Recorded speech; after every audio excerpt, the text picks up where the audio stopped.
Assalamualaikum warahmatullahi wabarakatuh.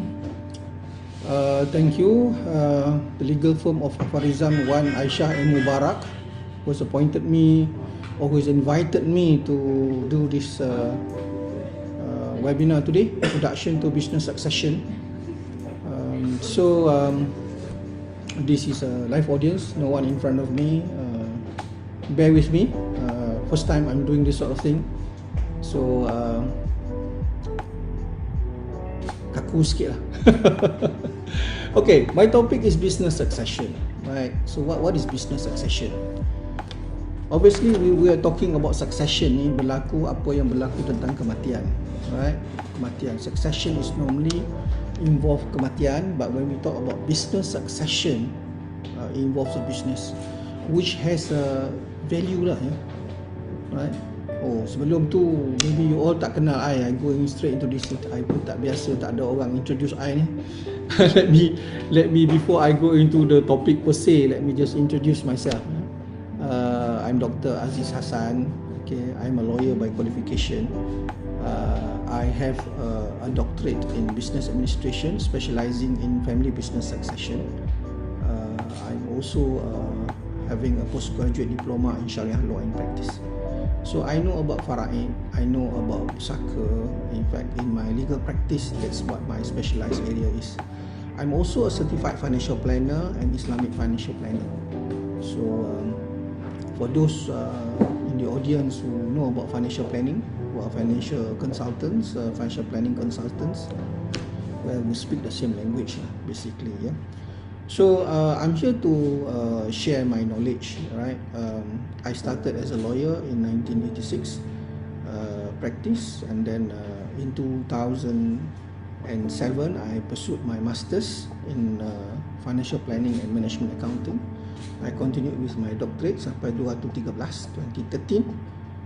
and after that I've been doing a lot of consultancy work on business succession. So what is business succession? What is business succession? Kita nak faham. So business succession is basically dia ada dua, ownership succession and management succession, right? Two separate things.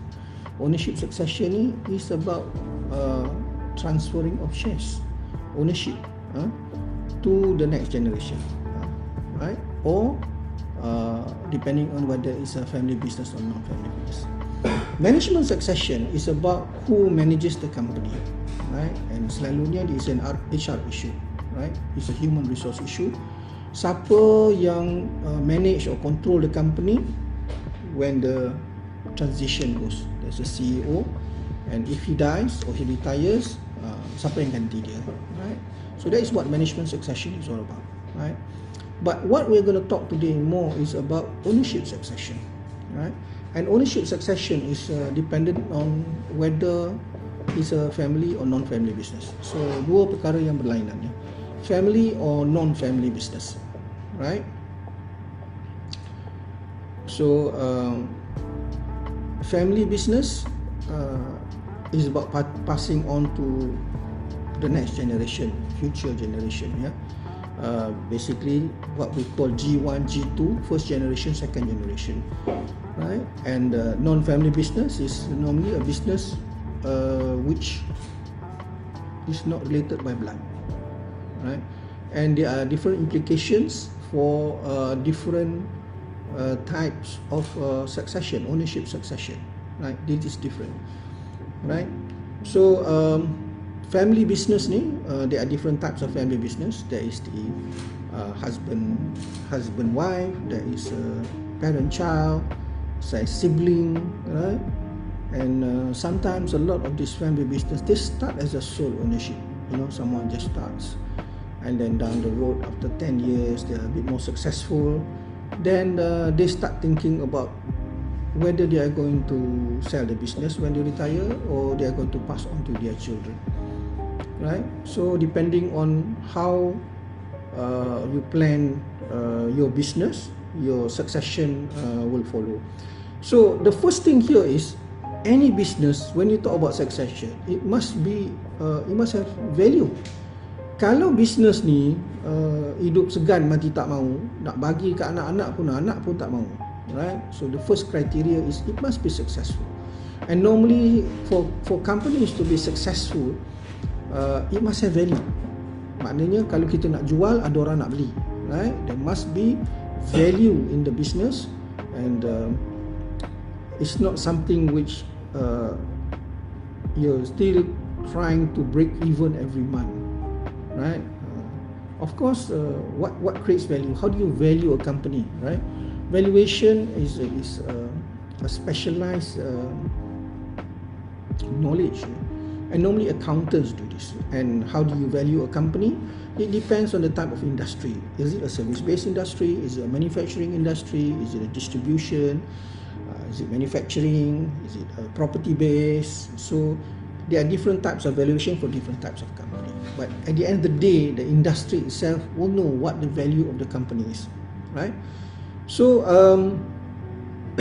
we need to understand from the ownership succession point of view whether it is a family business or a non-family business. That's the first thing that we need to know, alright? Family business, non-family business. And family business is normally defined. Just for your information, there are more than 250 definitions of family business, right? That itself, orang buat doctoral thesis just on definition of family business. So family business is normally the loose definition is actually a business which is controlled by a family, and a family is normally related by blood, right? So as I said, someone may start a business, then together with the wife, then the children comes in, okay, then after that the children take over, it becomes a sibling, that second generation, right? So the first is it must be related by blood. Secondly is there must be intention to pass on to the next generation, right? So that is what it makes a family business. And obviously the family must be in control. So 51%, they are the one who determines the policies, how the business is run. So that's a family business. A non-family business is a business which is where the partners are not related by blood, okay, not related by blood. So some people may query, is a husband and wife business a family business? Well, yes, for as long as they stay married. So what happens if they get divorced? That's one issue. Secondly is there are people who not a family business, but they get married along the way. The partners get married, so it becomes a family business. So these are the situations. But basically, family business, they want the shares to be passed on to the next generation, right? And perpetuated down the generation. The business is not to be sold, right? For a non-family business, the issues are different. The issue here is what happens when a shareholder dies, right? When a shareholder dies, who is going to buy the shares? How do you value the shares? How do you fund the purchase of the shares? These are the sort of issues. What happens if there's no buyer? What happens if they cannot agree on the price? So all this is business succession planning, right? So that's a big picture on what business succession planning is all about, right? So bila kita cakap dalam konteks harta pusaka, ya, or estate planning, some people do not differentiate this. There are a lot of will writers, of course, in the market, ya, penulis wasiat ataupun perunding wasiat, and when they advise people to write a wasiat, they normally do not differentiate between siapa yang ada bisnes dan siapa yang tak ada bisnes, right? And the intention is orang yang tulis wasiat ni is basically to list down all your assets, so that bila berlaku kematian, tak ada yang tercicir, nothing is missed out. And then lantik a wasi, which is going to be the pentadbir that is going to administer the estate upon death, right? And of course wasiat is about distribution. Tapi masalahnya, if I just spend a bit of time on issue of wasiat ni, wasiat will ni, kalau kita cakap tentang will by definition untuk orang yang bukan Islam ni, is a distributing document. Will ni by simple explanation or simple understanding, will is a document that helps you to distribute your wealth after death. Distribute, right? And appointing someone to follow your instructions. Itu sebenarnya will, right? And orang tanya wasiat ni kena in writing ke tidak? Well, wasiat from the Islamic perspective don't need to be in writing, tetapi under the civil law wasiat must be in writing, otherwise susah nak proof dan sebagainya, right? So the most important thing to understand is selalunya orang faham distribution tu, wasiat ni distribution, right? Wasiat ni distribution, but faraid comes in. Faraid macam mana? Faraid dah ada. So this is where you need to plan. Everybody needs to understand the faraid. Bila kita buat wasiat ni, kita nak tulis wasiat ni, kita kena faham tentang faraid. Faraid ni is hukum, ya, hukum dalam Quran. So selagi mana kita orang Islam yang mengucap kalimah syahadah, then we are bound by the faraid when we die, and distribution of our pesaka, unless waris agree otherwise. Dia berpakat sama rata ke, dia nak bagi dekat mak dia ke, but faraid is very clear, okay? And there are five parties that is very clear bila berlaku kematian: mak, bapa, suami ataupun isteri, anak lelaki, anak perempuan. So these are the five. Kalau you tak ada anak lelaki, bapa dah meninggal, then panjang cerita. Okay, so what will writers do is get you to list the assets, get you to a point, and then get you to cadangkan distribution. So this is the difference between Muslims and non-Muslim who write will. Untuk orang bukan Islam, the conventional will, kalau dia tulis wasiat dan dia letak, dia nak bagi semua harta dia dekat kucing dia, pasal dia tak ada anak dan dia sayang sangat kat kucing dia. Now, if the will is properly done up, then the wasiat, the will is valid. Tapi untuk orang Islam, faraid will apply unless otherwise consented by all the waris.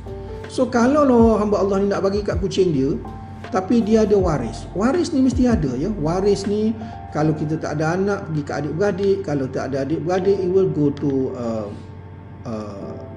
bapa saudara belah bapa. So there will always be, at the end of the day, kalau tak ada waris yang dapat dikesan, it will go to Baitul Mal, ya. Asobah tu bakinya will go to someone. So tak ada isu yang kita tak ada waris. So at the end of the day, kalau waris tak dapat dikesan, waris ada tak dapat dikesan, then it will go to Baitul Mal, right? So tetapi kita boleh buat cadangan pembahagian, right? Kita buat cadangan pembahagian. Kalau dipersetujui oleh waris, then our wishes to be carried out. We have to be very clear on that. So kalau orang tanya, ya, sambil orang tanya, oh, kalau saya nak bahagi ikut cara saya, tak nak ikut faraid, macam mana? Okay, faraid is applicable at the time of death. Kalau you nak buat sesuatu perancangan yang, how shall I say, tidak ikut faraid, then the asset must be given before death. Then faraid will not apply to that asset. Tapi kita tak boleh cakap macam mana tak nak ikut faraid langsung, unless you don't have any asset at all at the time of death. Basically you are insolvent or bankrupt. You bagi semua harta you, tak kira lah bagi ke anak ke, bagi kat siapa ke, taruh atas nama syarikat ke, and then syarikat tu, saham syarikat tu bagi dekat anak-anak. Technically you're zero. At the time of death you're zero. Okay, this also begs the question, what happens when a bankrupt dies? Isu macam tu timbul juga. Sama harta pesaka ada lagi ke tidak, right? So coming back to the issue of business succession, saham dalam syarikat, sama ada family or non-family business, is one of the assets yang menjadi harta pusaka, and is subject to faraid, right? Jadi can you imagine a business, a family business, kalau dia kata family business ni turun-temurun lah kan, turun-temurun. So kalau family business ni dia tak nak benda tu pecah, can you imagine, kita ni, I am the owner, saya ada anak 5 orang. kalau ikut Faraid, katakanlah senang cakap, saya 5 orang all boys, so you get 20% each. My parents dah tak ada, katakanlah isteri dah tak ada sebelum saya, so anak 5 orang akan dapat 20% each according to the Faraid. Now bila jatuh anak-anak dia pula, that 20% pecah lagi. So just imagine kalau tiap-tiap anak saya ada 5 orang anak, dah 25 orang yang akan menjadi pemegang saham, right? And then when it gets to the 4th generation, ada double lagi yang itu. So you just imagine the number of shareholders dalam saham syarikat itu akan berpecah. Okay, I want to compare this with tanah di Kampung Baru, for example. Tanah di Kampung Baru pun 1 geran 50 nama, undivided share. 50 nama, 20 orang, 25 orang dah mati, 25 masih hidup. Yang hidup tu duk berbalah dengan kerjaan tentang valuation of the land. 500 kaki persegi ke, 1000 ringgit kaki persegi ke. Yang mati tu tengah buat tutup tata pusaka. Pada time yang mati tu dapat surat kuasa, yang hidup tu mati. So there's never ending problem in Kampung Baru. And the numbers are going to get bigger and bigger because bila orang mati jadi harta pusaka. So these are the issues. Itu atas tanah, and this can happen dalam syarikat yang tidak dirancang ownership succession. So bila dah ramai, decision making is very difficult. Running a company is all about making decision. Kalau seorang ni, dia seorang buat keputusan, dia seorang 100%. Ada masalah, tiap-tiap bisnes mesti ada isu yang perlu kena buat keputusan, right? So okay, dia tidur satu malam, pagi tu dia dapat idea, dia kata okay, I'm going to do this. Dia seorang je. Tapi bila dah ramai tu, nak buat keputusan macam mana, right? Kalau dah itu, so decision making is very difficult, and sometimes decision kena buat cepat dalam bisnes ni. Bila kita dah ramai macam tu, kalau setuju satu kepala tak apa, kalau berbalah, kalau ada pula orang yang recalcitrant ni, yang ada kepala otak dia sendiri, kerana apa? Tiap-tiap orang ni, rightly or wrongly, ada penasihat. Spouse dia, suami dia ataupun isteri dia boleh berkahwin. Dan bila dah banyak sangat pendapat ni, akan ada konflik. Because konflik, nature manusia ni memang akan ada konflik. Because not everybody can agree all the time. Kalaupun dia nampak setuju pun, dia simpan dalam hati. Benda dia akan keluar later on. Dia pendam dalam hati. So, this is what happens in family business. You need to manage this issue. So, few ways. One is, you lock in the ownership into a holding company and you put the shares of the holding company under a trust. Dia dah jadi macam konsep family wakaf. Okay, ni dah lain. Maknanya kita ambil benefit, iaitu company tu kena beruntung lah, kena ada untung. Lepas tu kita declare dividen. So semua anak beranak, semua orang yang dalam keluarga akan dapat dividen. Okay. Tapi management will professionalize. Okay, management bukan semua shareholder yang akan buat keputusan, tetapi delegated to a management team. Professionalize the management. Give them the mandate. As long as they prove it. So a few ways just to talk about it. You can put it shares under holding company, then you put the shares of the holding company under a trust. Ada orang hibah terus nama anak sebelum mati. Tanah pun dibuat macam tu, saham pun dibuat macam tu. That avoids the pesaka. For example lah, dia anak dia perempuan semua. Lepas tu dia tanya ustaz, dia kata, oh ustaz kata it will go to your adik-beradik seibu sebapa and all that. Oh, I don't want. Saya tak nak adik-beradik saya masuk campur dalam bisnes saya. So saya bagi ke anak saya sebelum mati. Ada masalah. It avoids the probate process. Tidak menjadi harta pesaka. Kerana harta itu bukan nama kita semasa kematian. Tetapi pecahan tu problem juga, unless you have a shareholders agreement within the family members. Kalau dia nak jual macam mana? Because ada orang yang dalam management ni, dia tahu about the business. One of the issue is transparency in management, in the accounts. So ada orang ni, bila dia not in the business, dia tak faham business, dia nak jual. Kerana apa? Dia nak pakai duit tu, dia nak buat business dia yang dia faham. So siapa nak beli? Can they sell? How do they sell? How do you value? Of course orang yang nak membeli ialah pemilik saham yang lain, adik-beradik dia juga. Kalau tak nak beli, then walaupun nilai dia berjuta-juta, you cannot liquidate or get the money from the shares. So benda ni kena faham. Kalau orang semua nak jual, in the end of the day, kalau dia start jual, in the end majority share akan pergi kepada orang yang bukan family member. So it can be hostile takeover. So these are the issues in a family business. In a non-family business, issue dia lain. So there are normally 2 or 3 people who are not related by blood. So it's not a family business. And one of the normal things in a non-family business is tak ada seorang yang boleh buat keputusan seorang-seorang dia. There must be consensus. Because no one is in sole control. Dia kena buat joint decision dengan orang lain. Right? Dia kena buat decision yang dengan orang lain. So there must be consensus. So kalau 3 orang 1/3 each ke, tak ada, kalau dia majority pun dia tak boleh 51%, dia tak boleh seorang. Kalau 51% dah jadi family business tak. Kalau family business macam tu, kalau I mati I bagi kat my children, kalau minority shareholder mati I beli dia punya saham. So I tambahkan I punya saham. So this is the difference in the family business or non-family business. So non-family business selalunya no one is controlled. Kalau ada 3 orang 1/3 share each, kalau 4 orang maybe 25% each. Kalau ada orang yang lebih pun dia tak sampai dia seorang boleh majority. Dia kena pakat dengan orang lain. Okay, so that is a non-family business. And the question in a non-family business is what happens when a shareholder dies? Kalau seorang mati, tu siapa nak beli saham dia? Okay, let's say the value of the saham or value lah, they agree the value is 5 billion. And there are 2 shareholders or 6 million, there are 3 shareholders. So matinya seorang, and then who is going to buy the shares? If there is no agreement between the shareholders, the surviving shareholder will say, I've got my share already, I don't want to buy, I don't want to borrow to buy the share, saya pun dah ada duit saya sendiri, I'm happy with my position.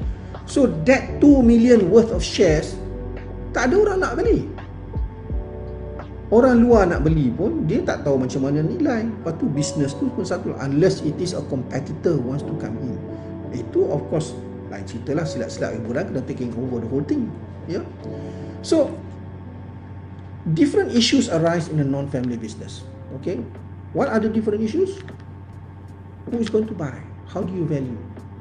Right? Kalau dia nak beli pun duit datang dari mana? Right? So these are the issues in a family business. So talking about these issues, there are different implications if it's a family or non-family business. Okay, that's my mukaddimah, starting point between family and non-family business dalam konteks business succession. So business succession ni, of course, it can happen upon death of the owner. It can happen upon TPD, total permanent disability. Some people ialah kena stroke ke whatever, yang dah tak boleh kerja. So what happened to the shares? Right? Or retirement. So how do you plan for this sort of thing?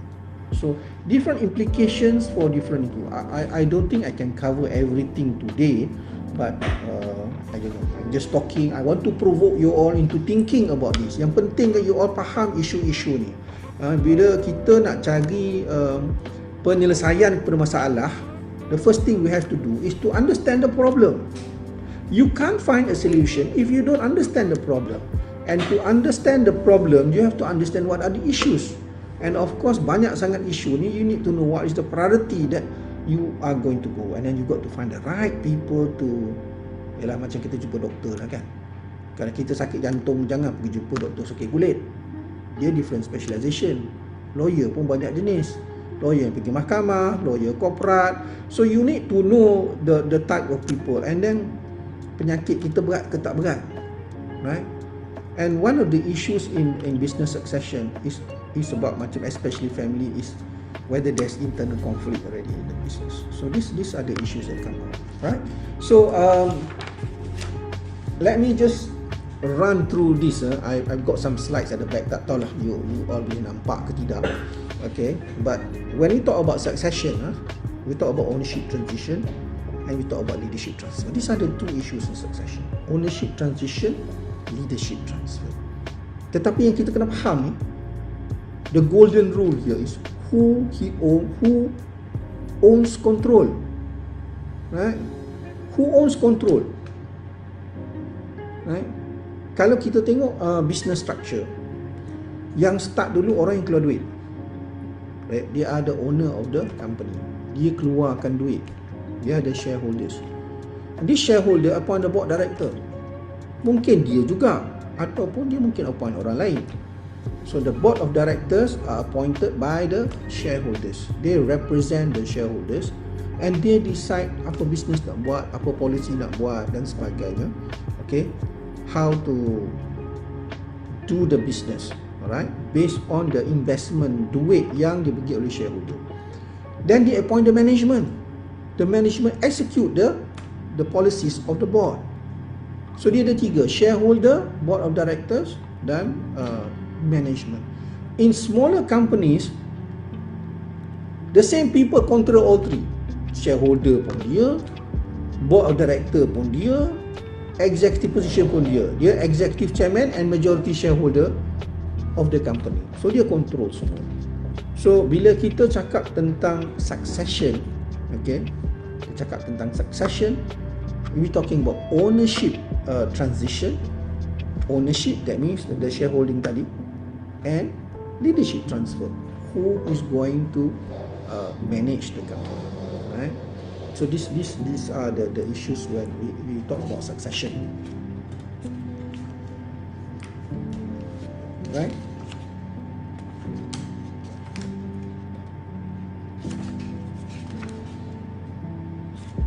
Now there are different types of business structures.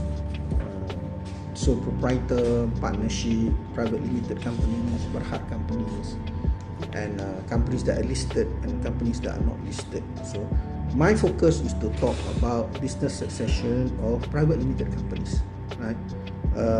Of course, partnership pun there is the commercial partnership, there's the professional partnership, so banyak jenis juga.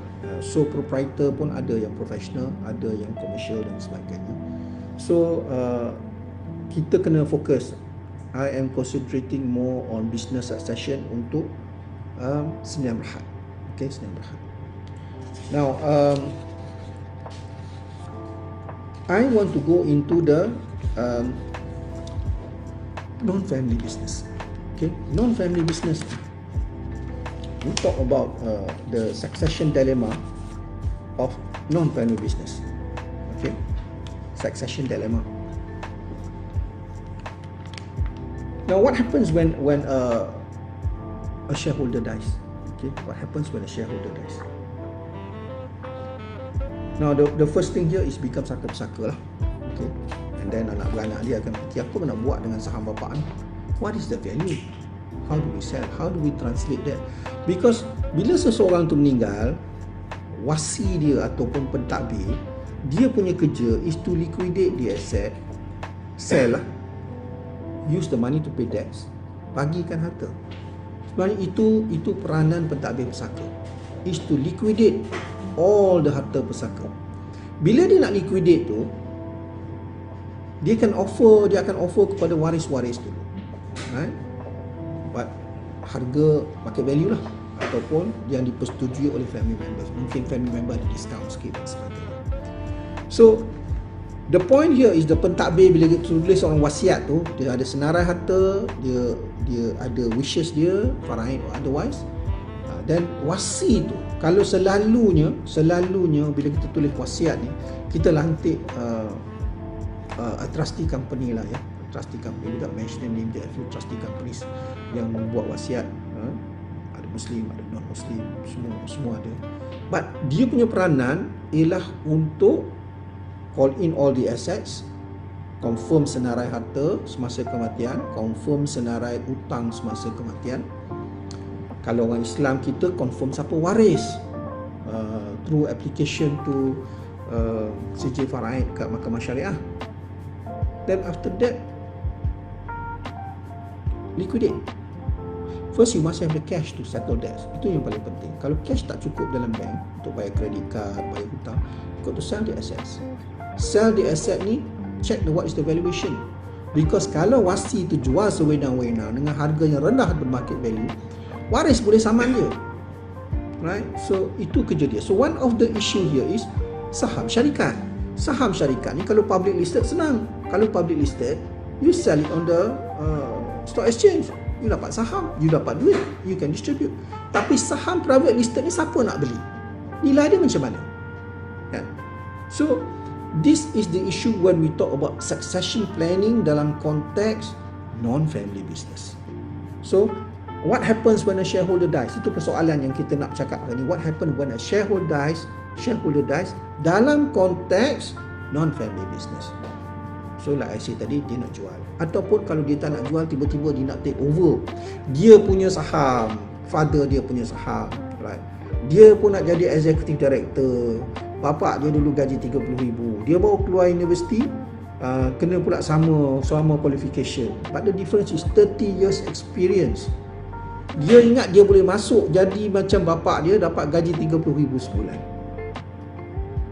Which if the other partners don't agree, then it's difficult. So bila berlaku kematian, right, saham itu akan menjadi harta pusaka dan mungkin jatuh kepada waris kalau dia tak jual, right? So kalaulah waris ni nak masuk, then dia ada dua lah, waris interested, waris not interested. Kalau waris not interested, dia nak jual. Kalau waris interested, dia nak masuk dalam bisnes.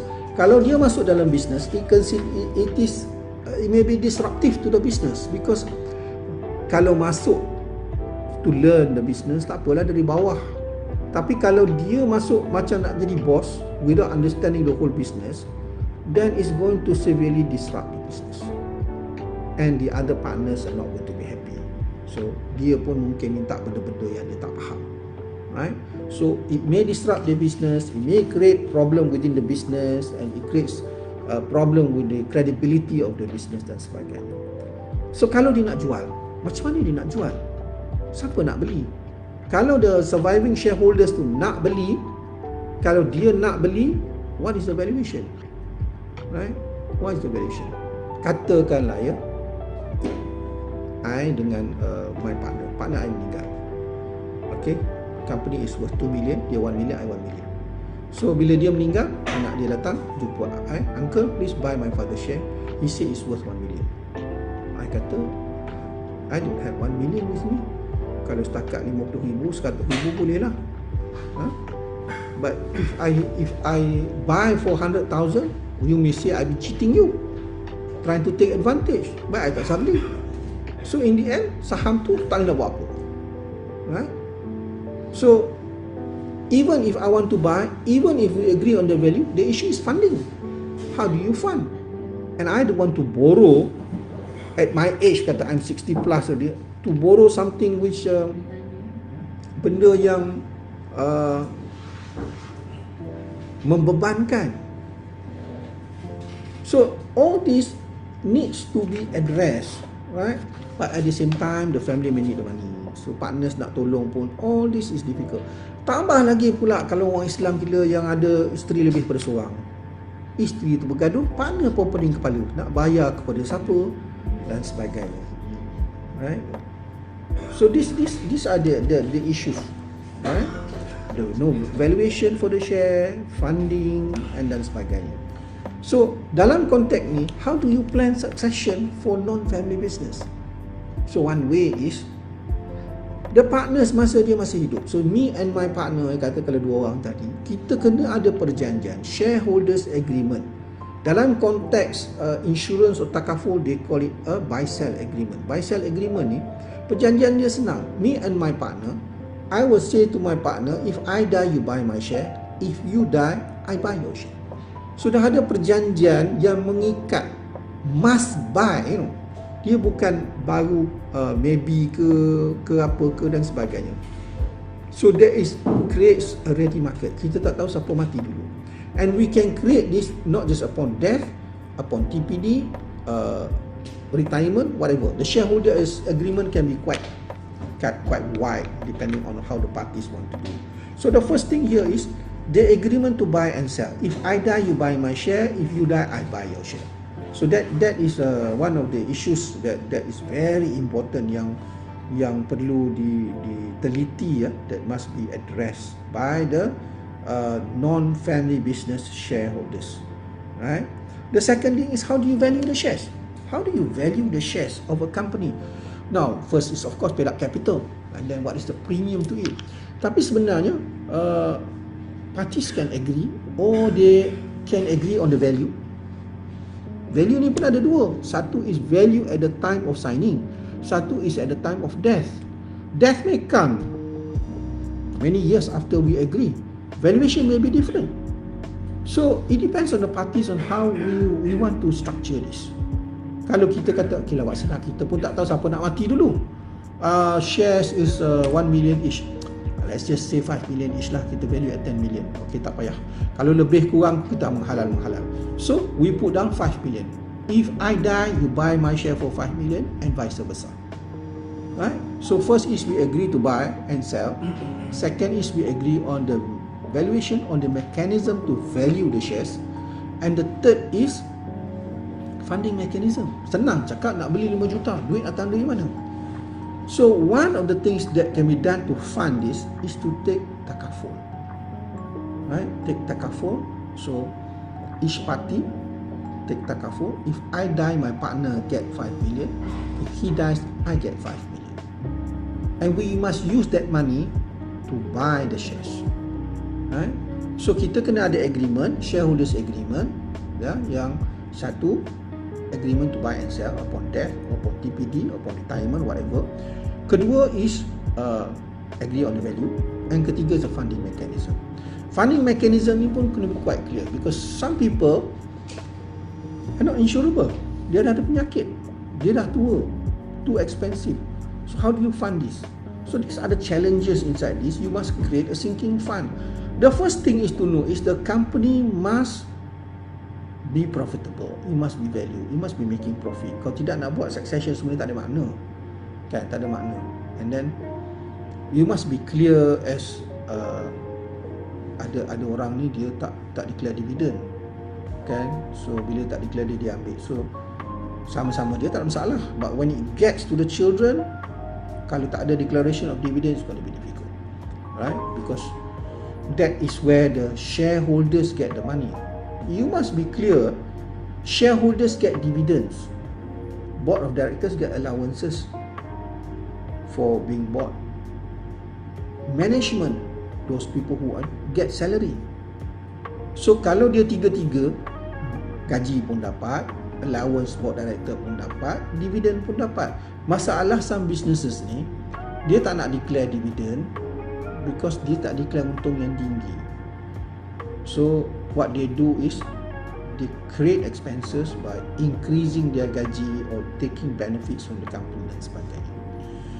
But I don't want to dwell too much. Itu masalah dalaman, right? But at the end of the day, all this must be attended to. Okay, kena faham. So agreement mesti ada. Buy and sell. If I die, you buy my share. If you die, I buy your share. We agree on the mechanism to we agree on the value or the mechanism to value.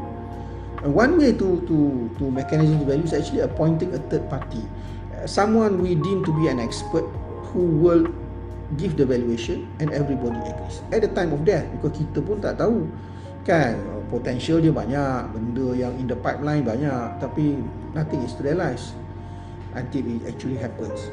And the third one is the funding mechanism. So kalau orang yang tak boleh insure, tak boleh ambil takaful, macam mana? All that will be have to be put in the agreement, so that bila berlaku kematian ataupun TPD ataupun retirement, everybody knows what is the position. But the focus here kita bercakap today is basically death.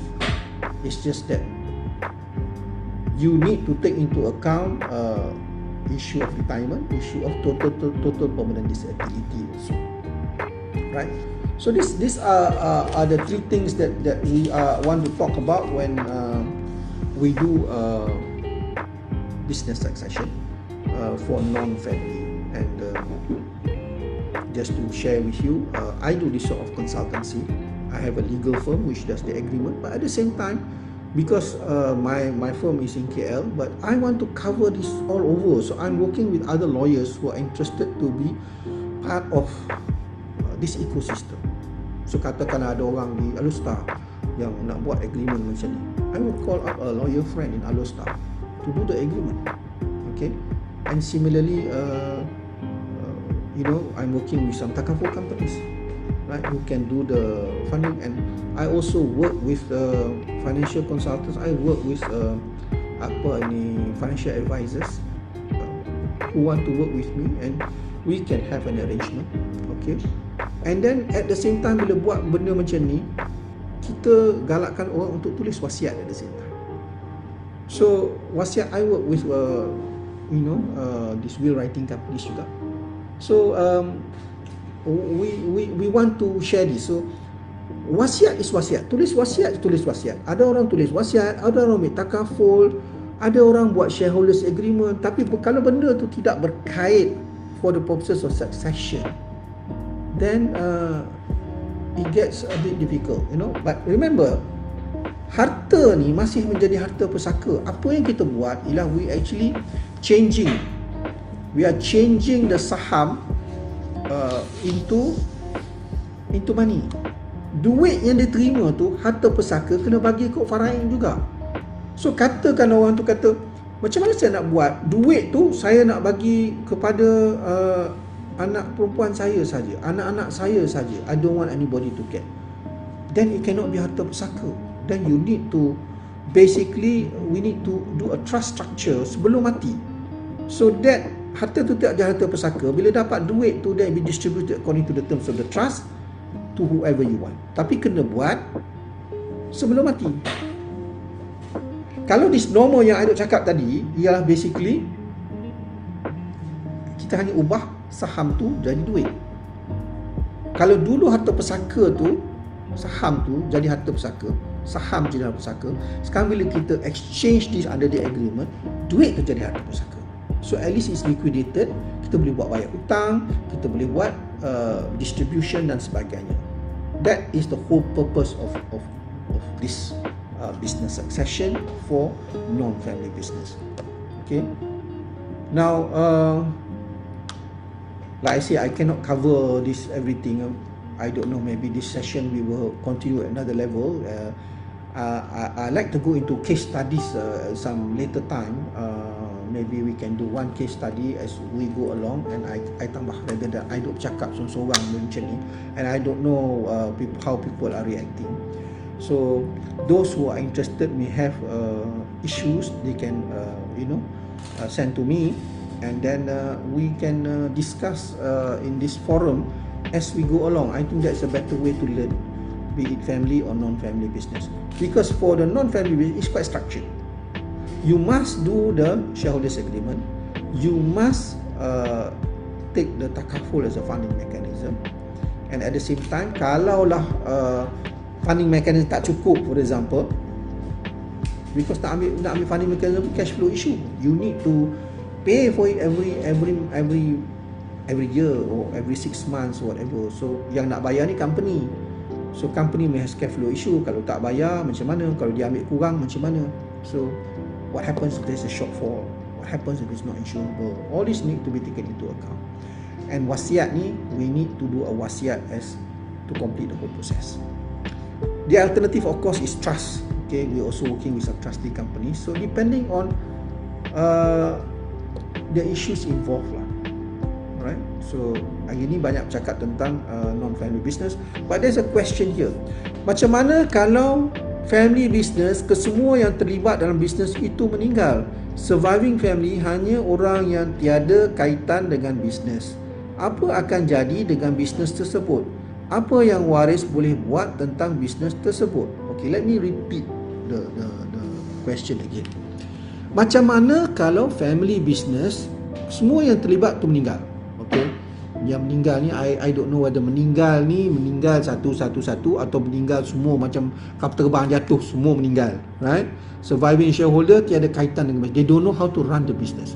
The one who is running the business, managing the business, semua mati. Kita tak tahu Mati ni seorang mati, ada seorang lagi, lepas tu orang tu mati, with no one taking over the management of the business. Apa akan jadi dengan bisnes? Apa yang waris boleh buat tentang bisnes tersebut? That's why kita kena understand the type of business. Is the business manufacturing business? Is the business service-based business? Kalau service-based business, orang yang manage the business meninggal, tak ada siapa yang boleh replace. Because it's service. Orang tu yang pegang. Knowledge dia, orang tu. So it's very difficult to itu. That's why kalau boleh, a lot of business, they normally create products out of the business. So that benda ni, orang lain boleh jual. So it's really becoming sales. It becomes not just a service product. So kalau kau tengok accounting business, legal firm, what happens when the principal dies? Anak dia seorang pun tak jadi lawyer. Jual aje lah. The next person jual kepada siapa? Jual to another legal firm. I give you an example, a simple example, before I go directly into the answer to this question. Ada orang ni run Adobe business. Adobe yang laundry tu. So persoalan timbul, dia value may not be much, but he can earn 10,000 a month. Dia, one or two helpers, running the business 7 days a week. Dia ada helper dia, kerja lah. So 9 to 9 kan, ada orang jaga. But it's a sole proprietor. So what happens to the business kalau dia mati? So pasal dia tak ada shareholder lain. So the other way is to find someone of similar business who can understand how the business is run. Dia pun seorang juga. Dia pun kalau mati tak ada orang. So these two people actually have an agreement. Kalau I mati, you take over my business and pay something to my family, and vice versa. So at least business tu ada value. So what happens when a business, bila tak ada orang nak manage, it will just die down. It will die down. And one of the most important thing in the business is the check signatory. Sometimes bila cakap orang dah mati semua ni, siapa check signatory? Because the cash flow is most important. Kalau duit berjuta dalam bank pun, kalau tak ada orang nak sign check, because semua dah meninggal, duit is going to be stuck. Okay, so simple thing is who's the signatory. So normally the signatory is the management. Siapa yang appoint management? Director. Siapa yang appoint director? Shareholder. So the starting point, shareholder kena appoint director, director kena appoint management, management appoint siapa yang nak sign check. Normally dia sendirilah, the top management, finance person kan. Mungkin dia delegate another director, dia kena 2 orang sign kalau above a certain limit dan sebagainya. So kalau dia orang ni mati semua, dia kena replace. Kalau tidak, siapa nak sign check? So kalau orang tu meninggal, the board of director kena gantikan orang yang nak sign check supaya business can run. That's the first thing. Money ni is in the bank account. You do business, masuk duit dalam account, duit tak boleh keluar, nak bayar gaji pun tak boleh.